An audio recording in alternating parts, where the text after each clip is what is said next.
sampai 25 tahun yang pengen nunjukin minat dan bakat kamu dalam bernyanyi lagu Bali, buruan daftar. Periode pendaftaran sampai dengan 14 Mei 2024. Babak audisi 14 hingga 15 Mei 2024. Babak final 20 Mei 2024.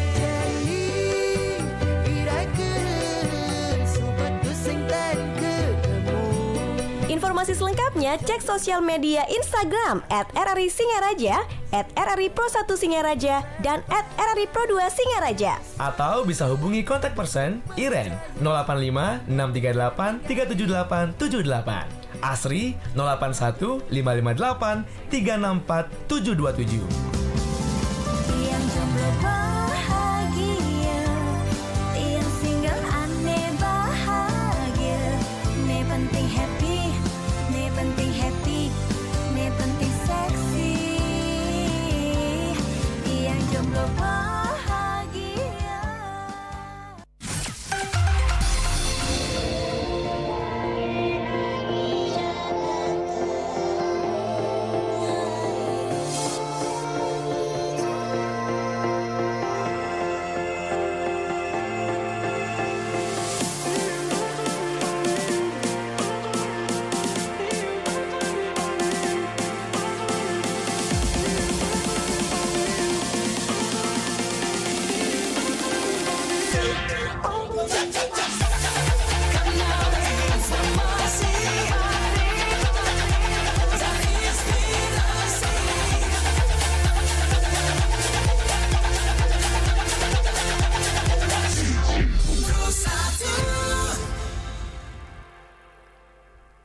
Ada masih bersama kami pendengar di Pro1 RRI Singaraja, siaran kanal informasi dan inspirasi. Siang hari ini masih bersama saya Iras, tentunya menemani ruang dengar Anda di Lintas Singaraja Siang. Bagi Anda yang baru bergabung di 97,9 atau juga di 101,2 MHz pendengar, siang hari ini kami ucapkan selamat siang dan selamat mendengarkan program acara yang kami hadirkan siang hari ini untuk Anda tentunya. Dan mendengar kali ini di Indonesia Bisa, kami akan ajak Anda untuk bincang-bincang ya, santai untuk menemani aktivitas minggu siang Anda di hari ini, yaitu Indonesia Bisa di kesempatan siang hari ini mendengar membahas satu topik ya, satu pembahasan, yaitu terkait eksistensi songket di Jineng Dalam pendengar. Bagi Anda mungkin nanti yang tertarik ingin bergabung bersama kita dalam pembahasan siang hari ini, Anda bisa bergabung di 0362 24644 atau juga di WhatsApp Pro1 di 0811 399 9790. Dan tentunya saya dalam membahas hal ini tidak sendiri, sudah ada narasumber yang sudah terhubung di line telepon RRI Singaraja siang hari ini. Ada Ibu Ketut Seriponi tentunya yang akan berbagi informasi terkait usaha yang dijalaninya eksistensi songket ini pendengar. Seperti apa nanti kita ikuti pembahasan di siang hari ini ya. Dan sudah tersambung Ibu Ketut Seriponi, kita sapa pendengar. Selamat siang Ibu Ketut Seriponi. Selamat siang Bapak Isa. Siang dengan Ibu Ketut Seriponi sendiri dari Desa Jineng Dalam. Baik, bagaimana kabarnya siang hari ini Ibu Ketut? Astungkare baik dan sehat selalu. Sehat ya, luar biasa. Terima kasih ini pagi-pagi, siang-siang hari Minggu sudah ikut bergabung bersama kita untuk membahas dan juga sharing ya Ibu Ketut ya terkait usaha songket ini seperti apa, seperti itu. Terima kasih Ibu Ketut. Iya, terima kasih. Iya. Ya, udah mulai bisa cerita? Boleh, silakan. Bagaimana awal-awalnya nih membuka usaha ini, barangkali bisa dimulai dan juga diperkenalkan Ibu Ketut terkait usahanya ini, silakan. Oh ya, selamat siang buat pemirsa RRI Singaraja. Perkenalkan tiang dengan Ibu Ketut Seriponi, pemilik dari usaha Wiping Center Songket Jineng Dalam. Di mana berawal dari kisah tiang untuk memiliki usaha ini. Tiang memang dari kecil sudah pengrajin tenun songket. Di mana tiang satu hari dulu tuh dapat binaan. Jadi dari seiring binaan itu yang bisa membangkitkan tenun songket Jineng Dalam kembali sampai sekarang. Yeah. Itu awal dari cerita tenun songket, poni songketnya. Baik, itu kalau boleh disampaikan juga awalnya di tahun berapa Ibu Ketut? Dari tahun 2011. 2011, sudah sangat lama Iya, tentunya ya. iya. Hmm, Sampai sekarang Asungkare masih bisa berjalan Nah, ke depan. kemudian ide awalnya ini seperti apa Ibu Ketut sehingga bisa memutuskan akan membuka usaha songket ini? Memang dari ininya Pak, apa namanya, di Desa Jinang Dalam itu kan memang dari dulu itu memang ada pengrajin tenun. Mm-mm. Di mana dulunya itu sempat tertidur. Oke. Tahun 2019 itu sempat tertidur karena tidak ada pemasaran. Terus setelah Tiang ada binaan, jadi Tiang diajak promosi, berpameran, jadi Tiang bisa melihat peluang yang bagus untuk tenun songket Jinang Dalam itu Tiang bangkitkan kembali gitu. Oke. Tentunya juga tidak Dan mudah ya membuka kemudian membangunkan lagi usaha yang memang dulu sempat redup ya seperti iya, itu ya Ibu Ketut ya. iya, iya. Perjalanan jatuh bangun Hmm. ya pernah dilewati lah, masa-masa susahnya itu pernah Iya dilewati. iya iya luar biasa. Tentunya tidak lupa bahwa semangat harus modal utama juga ya salah satunya Ibu Ketut ya. Iya, modal semangat dan sabar. Baik. Nah, kemudian untuk modal finansialnya, kalau bisa disampaikan dulu sampai berapa kemudian bisa membuka dan juga akhirnya berkembang sampai saat ini, Bu Ketut? Kalau untuk modal di awal kita merintisnya dari 50 juta, Mm-mm. ya Asungkare sampai sekarang bisa lah berjalan dan berkembang dari modal itu. Oke, baik. Nah, ini kan kalau di Jining Dalam kan masyarakat juga banyak tentunya yang berkecimpung di jual songket ini, seperti itu, Ibu Ketut.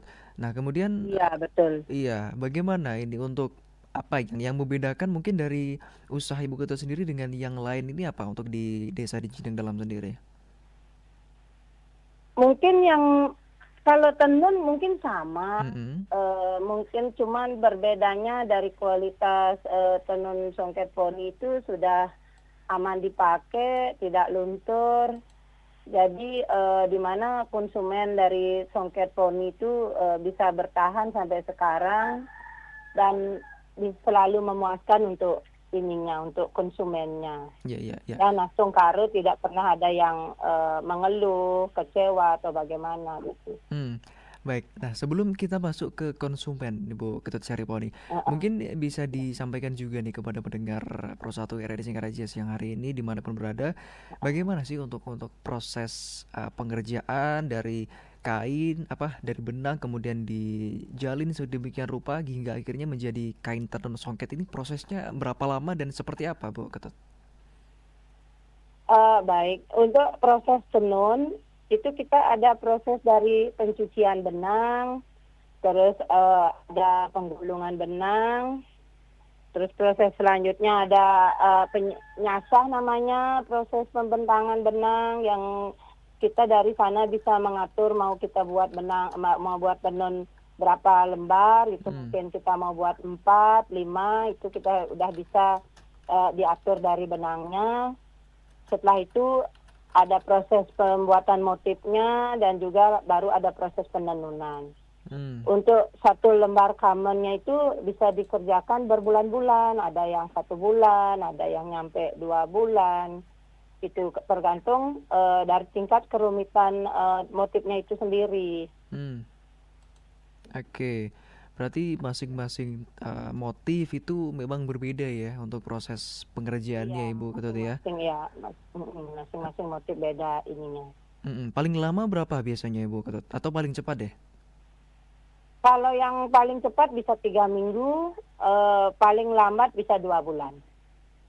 Itu berarti memang Bahannya, sudah jadi dan bahan juga dan motifnya yang menentukan kerumitannya prosesnya. Oke. Nah, untuk penentuan motif sendiri, Ibu Ketut dan juga teman-teman produksi, seperti apa untuk menentukan motif yang memang susah kemudian yang mudah ini memang ada permintaan apa memang sudah ada list-listnya yang harus dibuat seperti ini gitu? Kalau untuk di tenun poni sih menyesuaikan dengan pesanan, Mas. Kalau misalnya ada yang minta dia bawa desain sendiri, tentu dengan lebih rumit, ya kita siapkan ini pengrajinnya yang mampu mengerjakan itu. Kalau memang yang sudah pengrajinnya tidak bisa mengerjakan yang lebih rumit, kita bisa kasih yang lebih gampang. Berarti memang permintaan konsumen beda-beda ya untuk hal Ya, beda-beda. motifnya. Mm-mm. Biasanya yang paling banyak dipesan oleh masyarakat sebagai konsumen ini motifnya apa yang bisa mungkin dibagikan juga supaya pendengar ini ada bayangan, oh ini yang biasa dibuat dan banyak disukai masyarakat gitu. Ya, terkadang kita ada tren ini, Mas, ada tren apa namanya? Tren musiman gitu. Hmm, Terkadang event ini dia minta motif ini banyak, terus ada lagi event lain, ada dia motifnya yang beda dia minta. Kita dia ini sebagai pelayan apa ya? Pelayan pembeli gitu. hmm. Jadi mengikuti sesuai permintaan pasar apa yang dia minta. Itu yang kita ini. Oke, yang diikuti ya Ibu Ketut ya. Ya. Nah, sebagai pelaku usaha nih Bu Ketut dan juga teman-teman pengrajin songket yang lainnya, bagaimana menyikapi banyaknya motif yang memang berkembang dan memaksa harus mampu untuk memproduksi kain dengan motif-motif yang banyak ini? Seperti apa tanggapannya Bu Ketut? Untuk bersaing di dalam seperti sekarang ada inovasi songket bordir, Mm-mm. baik itu yang print, itu kan banyak sekarang beredar di masyarakat. Iya. Tapi untuk songket poni itu sih tidak, Songkaro tidak berpengaruh, masih tetap dicari sama konsumen Mm-mm. dan ya Songkaro masih tetap berjalan sampai sekarang. Tetap bisa mengikuti ya Ibu Sekalipun Ketut ya. di tengah gempuran songket bordir yang sekarang lagi membeludak. Oke, baik. Tentunya untuk kalau kita bahas terkait motif kan juga masih berkaitan dengan pembahasan awal tadi yaitu dari bahan baku ya Ibu Ketut ya.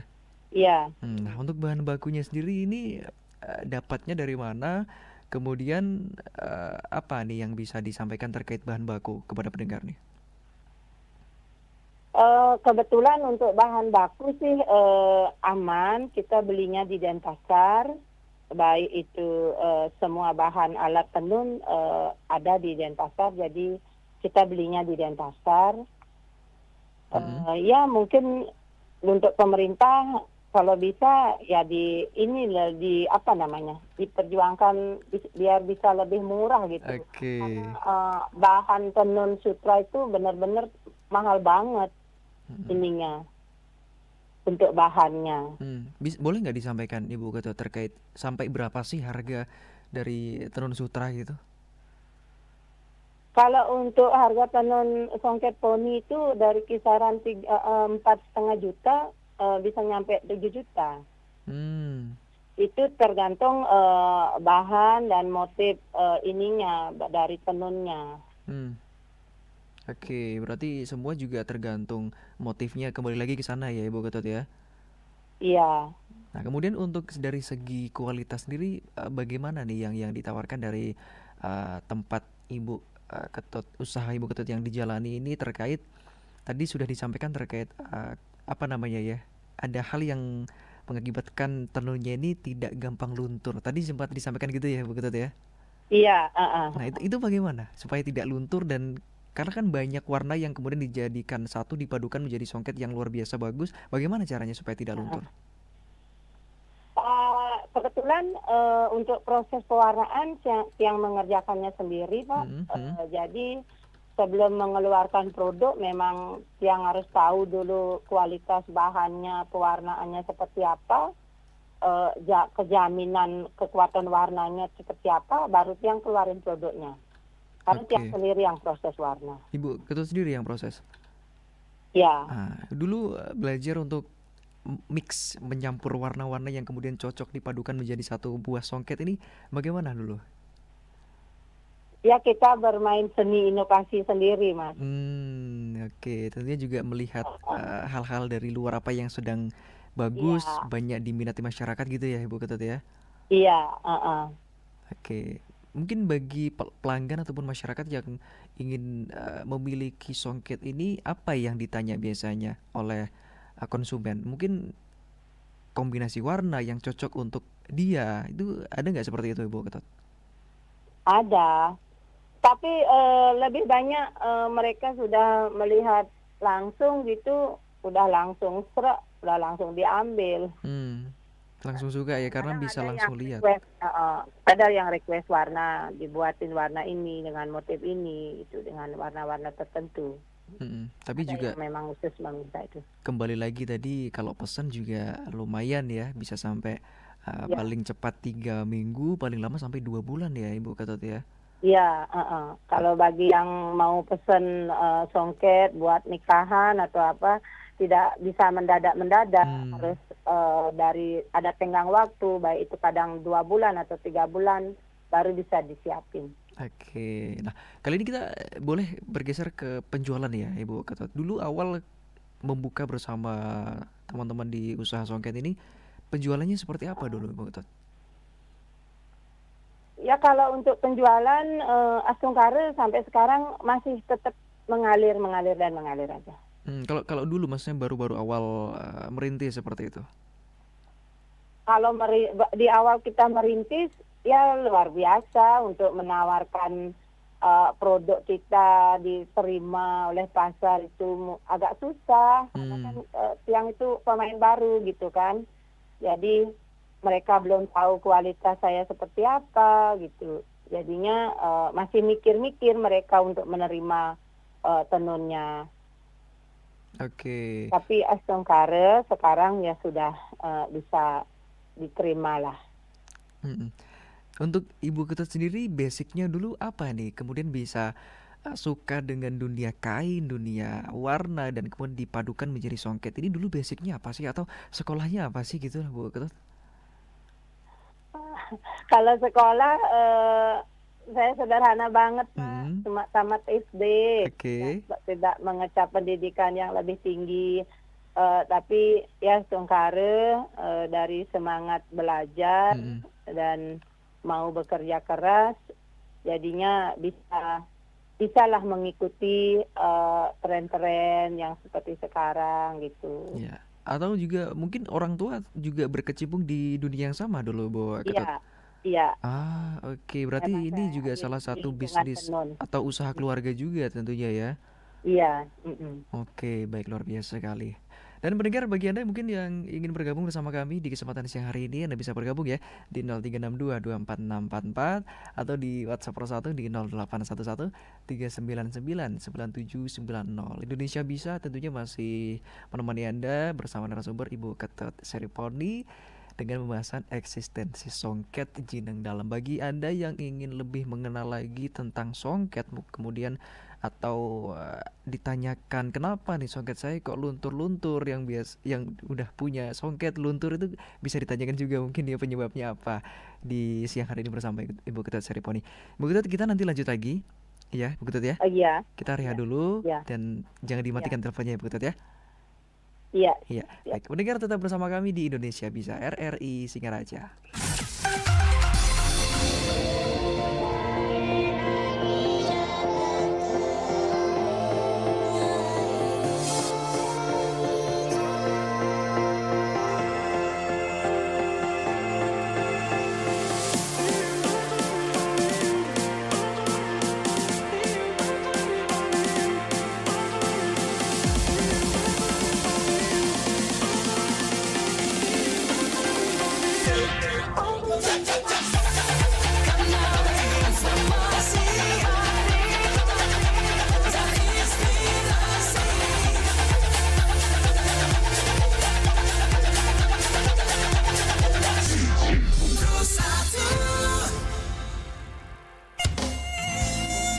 Nyamuk. Ya, nyamuk selalu menjadi serangga pengganggu yang mengincar dan mengisap darah manusia. Saat sedang terbang hendak menghisap darah, nyamuk akan berkeliaran mendengungkan suara di sekitar telinga yang cukup mengganggu. Dan tahukah kamu kenapa nyamuk berdengung di telinga? Melansir Life Science, Profesor Entomologi di University of Arizona, Michael Reilly, mengatakan dengungan yang dihasilkan nyamuk berasal dari kepakan sayapnya.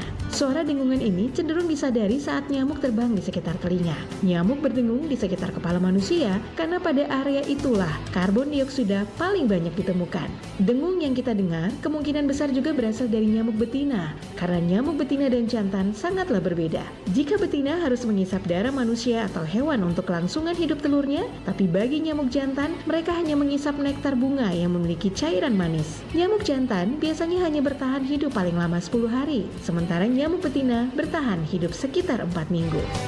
Selain itu, Reilly juga mengungkapkan jika nyamuk sebenarnya cenderung mencari kaki dibandingkan kepala, sebab kaki mengandung bakteri yang mengeluarkan aroma yang menggoda nyamuk.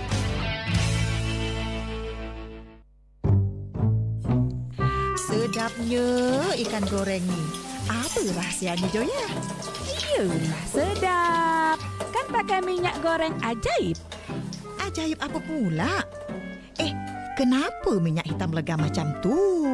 Kak Leha, hitam-hitam si buah salak. Makin hitam, makinlah lemak.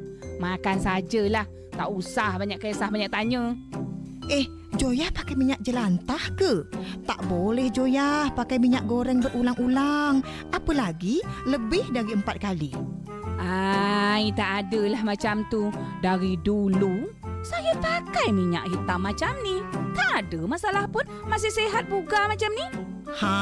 Terlalu sering mengonsumsi minyak goreng yang digunakan berulang-ulang dapat mengakibatkan penyakit berbahaya, Joya. Tak baik bagi kesihatan dan tak baik pula bagi lingkungan. Oh, ya ke? Yelah, kalau macam tu Kak Leha, saya tak nak lagi lah pakai minyak goreng macam tu.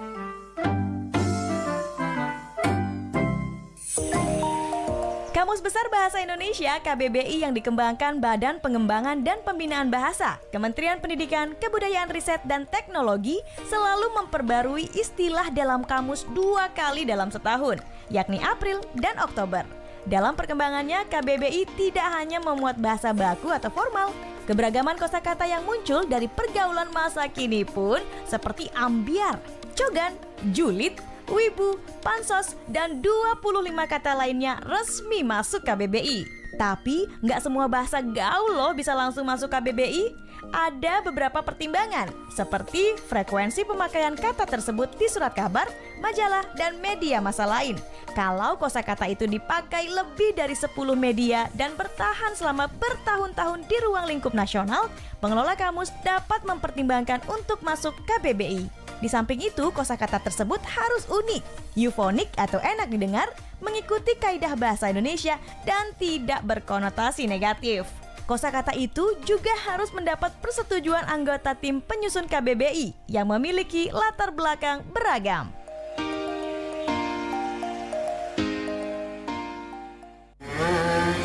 John, angkat nih. Oke. Wih, ada ibu.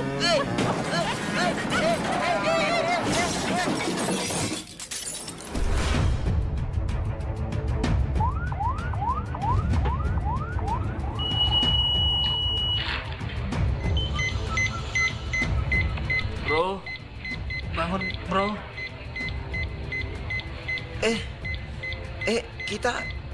Kita di mana, John? Kita di rumah sakit, bro. Tadi kita nabrak ibu-ibu.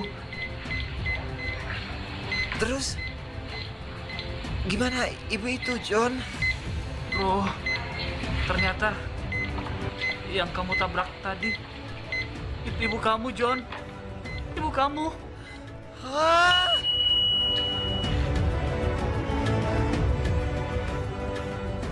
Kalau kamu suka balap motor, mendingan salurkan di sirkuit, bukan di jalan raya.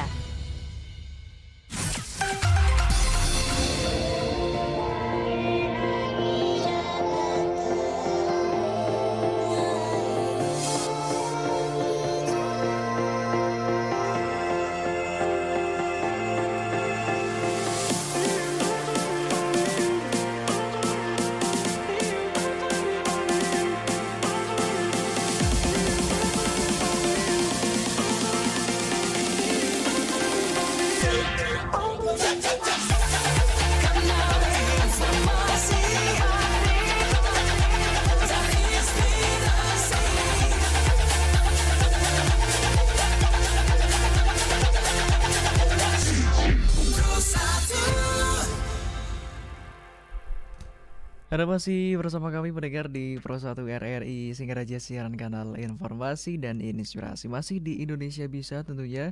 Siang hari ini membahas terkait eksistensi songket Jineng Dalam bersama narasumber Ibu Ketut Siripoli yang juga masih tersambung di penghujung telepon Pro 1 RRI Singaraja siang hari ini. Kembali kami sampaikan untuk pendengar Pro 1 yang ingin bertanya terkait pembahasan songket, seputar songket, dunia songket siang hari ini, Anda bisa bergabung di 0362 24644 atau juga di WhatsApp Pro 1 di 0811 399 9790. Ibu Ketut Siripoli masih bersama kami? Masih Mas. Iya, baik, terima kasih.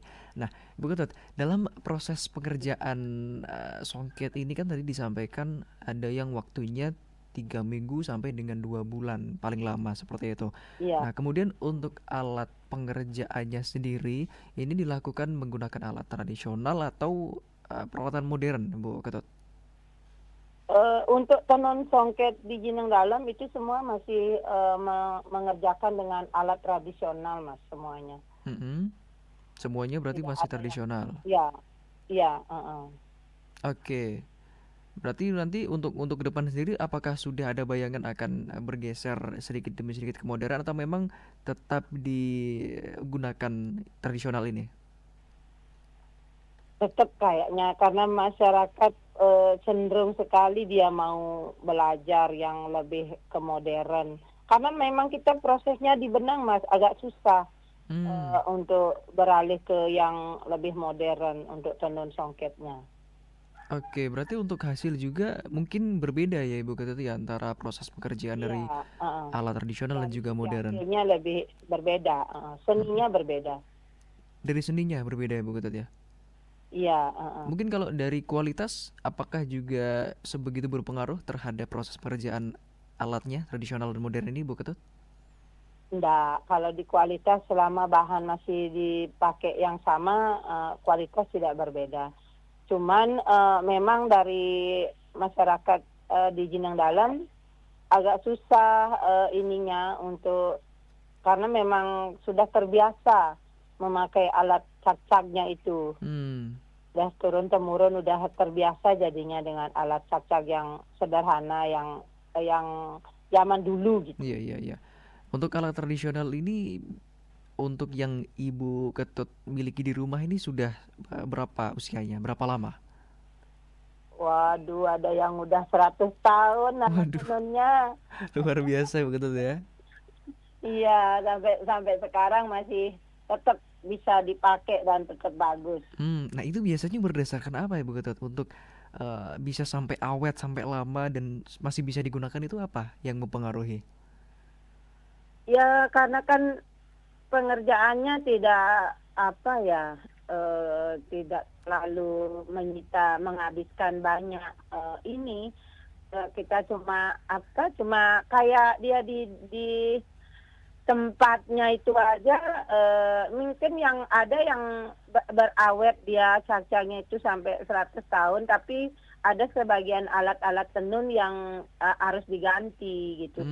Ya kita pakai berapa, mungkin 2 tahun, 3 tahun, itu udah harus diganti gitu. Oke, mungkin juga ada komponen yang diperbarui lah istilahnya gitu Bu Ketut ya. Ya, gitu. Oke, ada berapa alat tenun tradisional di rumah Ibu Ketut?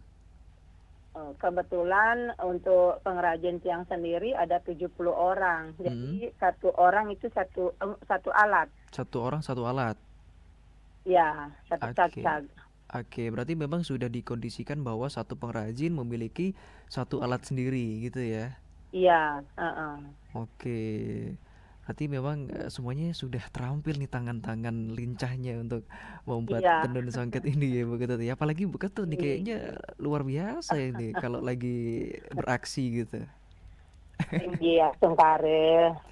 Oke, nah kemudian untuk di Kabupaten Buleleng sendiri Bu Ketut dan juga teman-teman ini ikut semacam pertunjukan atau pameran gitu terkait tenun ini atau tidak nih Bu Ketut? Sungkare kebetulan untuk tenun poni songketnya selalu ditunjuk untuk mewakili kabupaten, baik di event pameran kabupaten, provinsi, terkadang sampai Jakarta Oke. mewakili kabupatennya. Kapan itu waktu ke Jakarta? Masih ingat Ibu Ketut? Kemarin bulan 9 tahun lalu.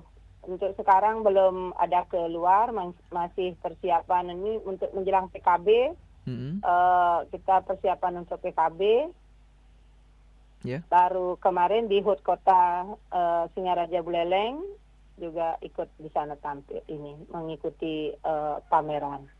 Kalau yang di nasional itu dalam event apa waktu ini?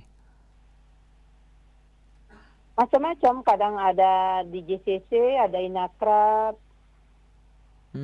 ada Fashion Week.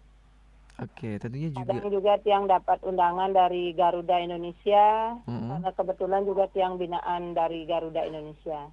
Oke, berarti memang sudah banyak event-event yang sudah Ibu Ketut ikuti dan juga bersama teman-teman terkait Songket ini ya, gitu ya Bu Ketut ya. Nggih. Nah, kali ini untuk dukungan pemerintah sendiri seperti apa sih Ibu Ketut terkait usaha ini? Untuk dukungan pemerintah ke UMKM itu sangat-sangat luar biasa. Di mana event-event pameran yang selalu dilebatkan, jadi itu jalur promosi yang luar biasa untuk yang pelaku UMKM di Kabupaten Buleleng. Baik, berarti memang dari Disperindak Buleleng maupun Disperindak Provinsi itu benar-benar sudah memperhatikan UMKM yang ada di Bali, karena selalu dilibatkan dalam kegiatan-kegiatan ada event-event pameran.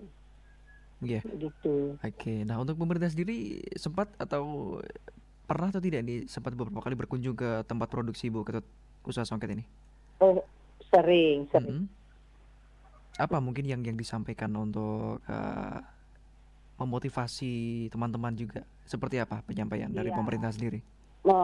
Memotivasi kita selaku UMKM biar lebih semangat lagi untuk berinovasi, membuat produksi-produksi tenun yang berkualitas seperti itu.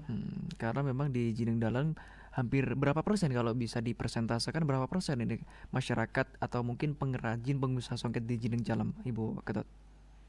Kalau di Jineng Dalam itu hampir ibu-ibu 75% itu penenun, pengrajin.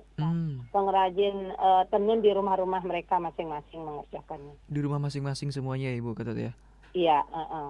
Oke, lah untuk tenaga kerja yang Ibu Ketut di rumah, ini kan tadi disampaikan ada 70 orang itu.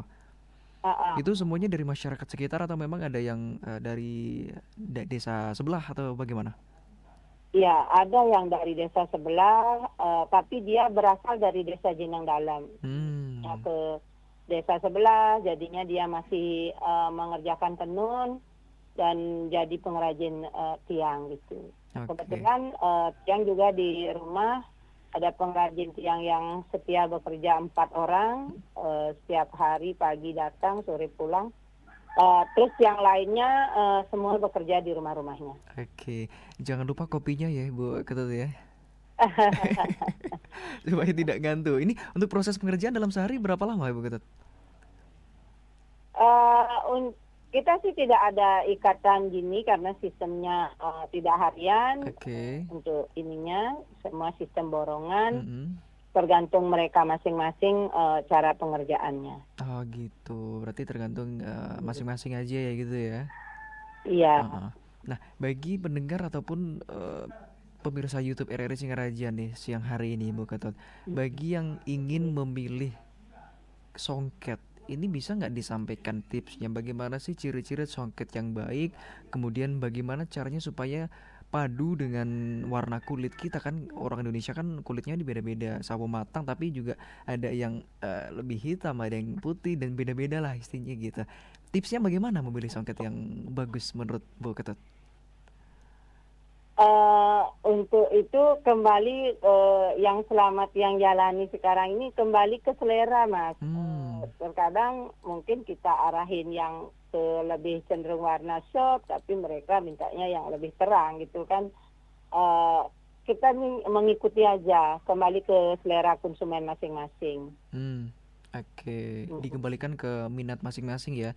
Tapi kalau Iya. berbicara rekomendasi Bu Ketut sendiri sebagai pengrajin songket yang sudah berpuluh-puluh tahun dari 2011 sampai sekarang, lama sekali itu. Ah, Bagaimana rekomendasi memilih songket yang baik? Apa yang perlu dilihat ketika kita belanja songket lah, gampangnya gitu.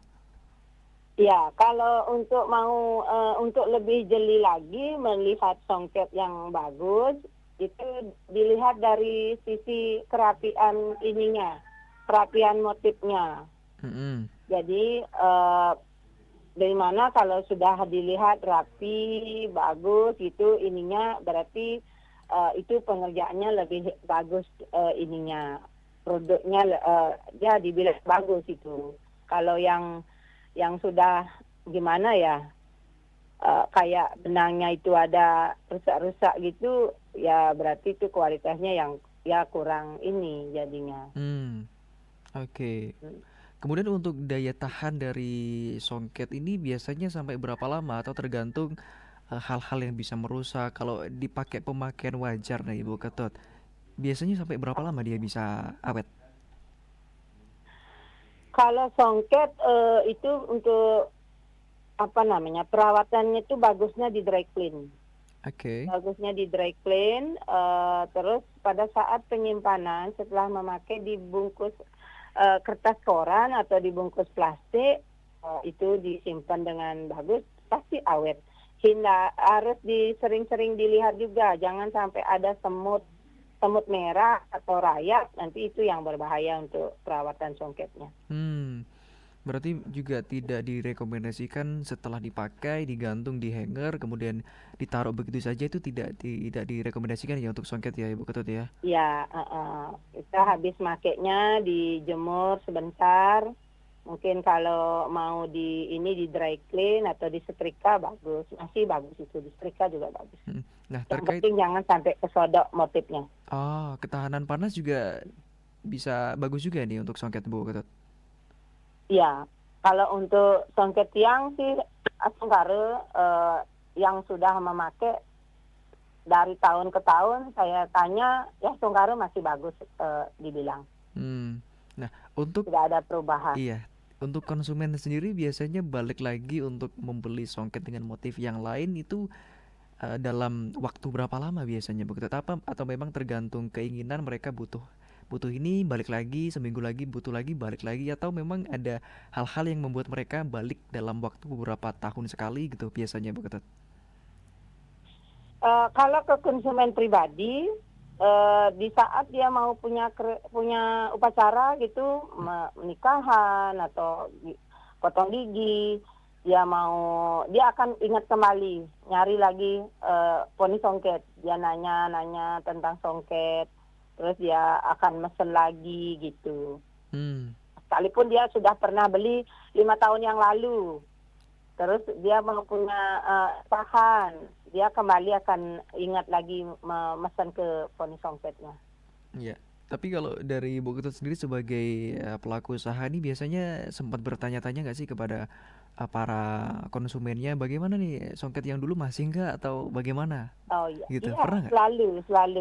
selalu tiang sering tanya bagaimana kualitas songketnya, bagaimana ininya, warna dengan desainnya. Mereka sih tidak ada yang bilang oh ini bla bla rusak begini, nggak pernah ada yang bilang kayak gitu. Semua bilang oh bagus, aku mau dong yang motif yang lain, aku mau dong desain warnamu yang lain, nanti info kualitas ininya ke koleksimu yang baru, tolong dong dikirim foto. Dan banyak yang memberikan masukan seperti itu. Oke. Mungkin tidak jarang juga mungkin ada yang datang kemudian mencoba membuat songket dari alat tradisional, itu juga pernah juga semacam itu Bu Ketut? Apa ini? Masyarakat yang ataupun calon pembeli yang ingin membeli songket kemudian belajar membuat songket dari alat tradisional yang tadi disampaikan Bu Ketut, juga pernah juga hal itu? Oh pernah, ada yang sempat sampai dia mencoba bagaimana sih rasanya menenun dengan penasarannya bagaimana setelah dia coba, oh ternyata susah, Susah. tidak segampang dilihat gitu, ternyata susah, oh pantes songketnya mahal. Oke, baik. Berarti cukup unik juga ya, apa namanya, feedback dari konsumen ya, Ibu Ketut ya. Iya, Untuk sasaran karena penjualannya nih memang sebenarnya siapa, Ibu Ketut? apanya? Sasaran penjualan dari songket ini usia berapa? Bisa nggak dikelompokkan berdasarkan usia? Atau memang semua bisa pakai songket? Kalau untuk usia dari 20 tahun itu nyampe 50 tahun masih nyari. Oke. Mm-mm. Berarti tidak ada sasaran khusus ya untuk siapa songket ini tuh tidak ada, semua bisa pakai ya Ibu Ketut ya. Iya, tidak ada, tidak ada. Mm-mm. Nah, untuk sasaran maksud kami pemasaran bagaimana selanjutnya? Kalau untuk pemasaran, saya ada reseller ada, juga ke konsumen sendiri ada, itu melalui event-event pamerannya juga ada. Berarti memang banyak yang sudah dilakukan tentunya untuk menggait banyak konsumen, banyak pembeli maupun ingin lihat-lihat juga tidak masalah ya Ibu Ketut ya. Tidak masalah. Di media sosial memanfaatkannya seperti apa Ibu Ketut dalam proses penjualan? Kalau yang sih ada promosinya di IG sama di WhatsApp aja. Tidak jarang juga mungkin calon konsumen juga tanya-tanya dulu ya dari media sosial ya. Iya. Oke, luar biasa. Wah, boleh mendengar ya. Bagi Anda barangkali yang siang hari ini punya songket nih di rumah, kenapa kok songketnya cepat bulukan, mungkin berjamur. Nah, songket ini bisa berjamur atau tidak, Ibu Ketut?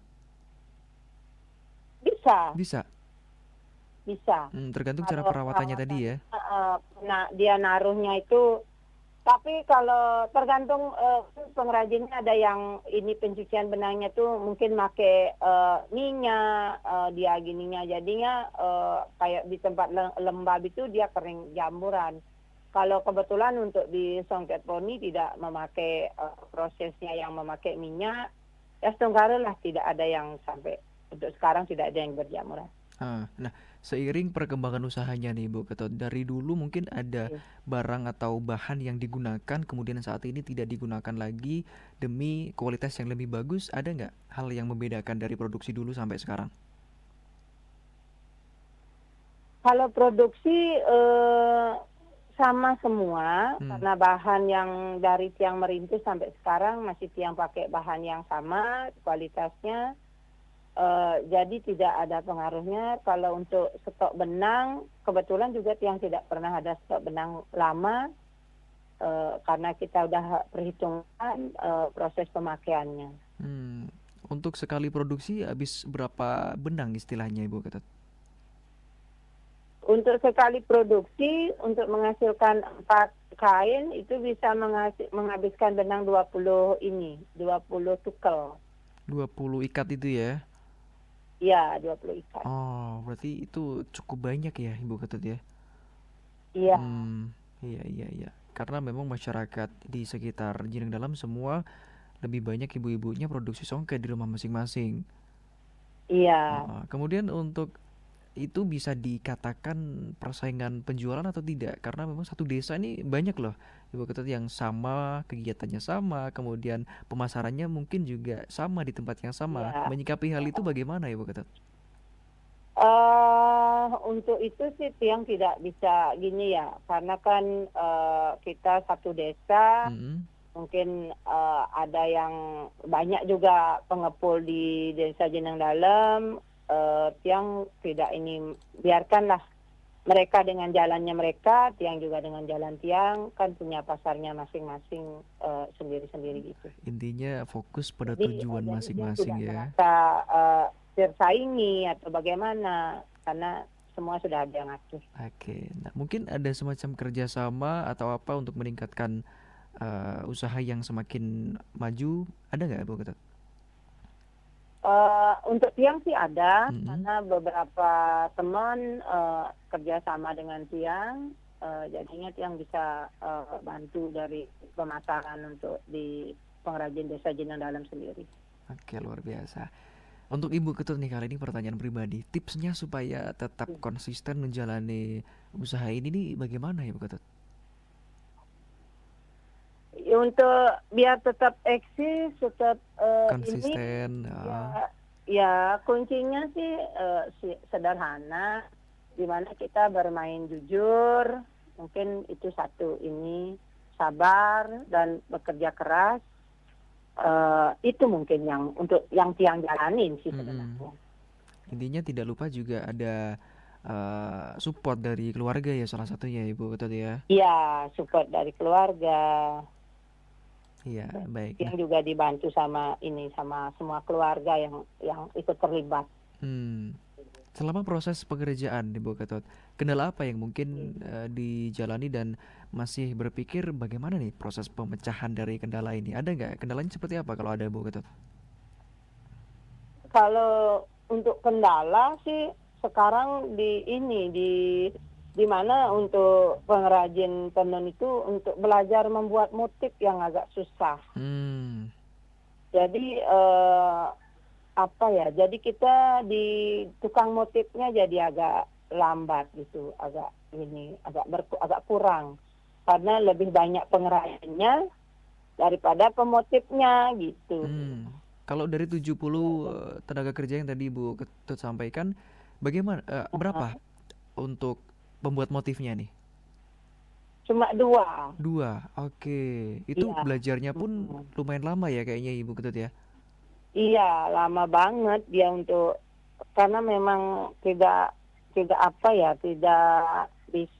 banyak yang muat di ininya, pikirannya itu, karena memotif itu kan menggambar ya, belajar seni, benar-benar seni. Jadi anak-anak muda itu untuk generasi penenun sekarang tuh jarang banget dia mau tertarik ke sana. Oke, nah kemudian ini ke depan kan tentunya tidak mungkin bakal tidak ada regenerasi baru nih terkait pemotif ini. Nanti ke depan bagaimana Ibu Ketut?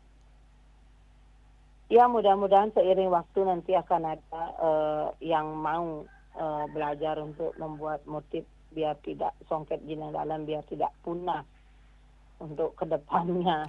Iya. Berarti untuk Ibu Ketut sendiri bisa ini untuk memotif ini? Kalau tiang sih enggak, tiang cuma mengerjakan tenun dan proses yang lain-lainnya bisa. Untuk pemotif tiang enggak, karena udah enggak bisa ngambil. Iya, oke. Yang banyaknya pekerjaan. Baik. Bu Ketut, mungkin karena waktu kita juga semakin merapat, ini luar biasa perbincangan kita di kesempatan siang hari ini. Mungkin bisa disampaikan ya, ke depan ini targetnya seperti apa demi kelancaran usaha songket tenun Jinang Dalam ini? Ya harapan untuk yang ke depan mungkin ya pemerintah biar lebih ini lagi lah, lebih greget lagi, membantu UMKM, adanya kegiatan-kegiatan event-event pameran, karena event pameran itu benar-benar jalur promosi yang sangat-sangat luar biasa bagi pelaku-pelaku UMKM di Buleleng, termasuk tiang sendiri. Jadinya kita masyarakat lebih bisa bersemangat lagi untuk berinovasi, membuat sebuah karya yang lebih bagus lagi. Baik, itu tadi harapan ya. Kemudian untuk targetnya ke depan apa Ibu Ketut, kalau bisa disampaikan? Ya untuk target ya Astengkare ke depan lebih generasi-generasi tenun, biar generasi muda-muda di desa Jinang Dalam sendiri untuk tenun itu menjanjikan, jangan dianggap sepele ininya, karena benar-benar menjanjikan, di mana kita sebagai ibu rumah tangga bisa membantu suami dalam sisi penghasilan, itu bisa membantu rumah tangga. Jadi targetnya biar generasi di Jinang Dalam itu tidak ada yang nganggur, biar bisa sambil di rumah sambil bekerja membantu keluarga. Oke. Baik, terima kasih luar biasa perbincangan kita di kesempatan siang hari ini. Semoga kegiatannya usaha songket tenun jenang dalam ini semakin sukses ke depannya ya Bu Ketut ya. Terima kasih. Baik, terima kasih juga nih sudah bergabung bersama Pro 1 berbagi informasi terkait songket, eksistensi songket di jenang dalam ini. Sehat selalu Bu Ketut, terima kasih. Enggih, terima kasih. Iya, ya pendengar Ibu Ketut Seriponi ya. Pengrajin songket dari Jenang Dalam sudah berbagi informasi untuk kita siang hari ini terkait eksistensi songket di Jenang Dalam. Indonesia Bisa mendengar sampai di sini dan tentunya kita nantikan kembali Indonesia Bisa di lain kesempatan. Saya Irhas, selamat siang.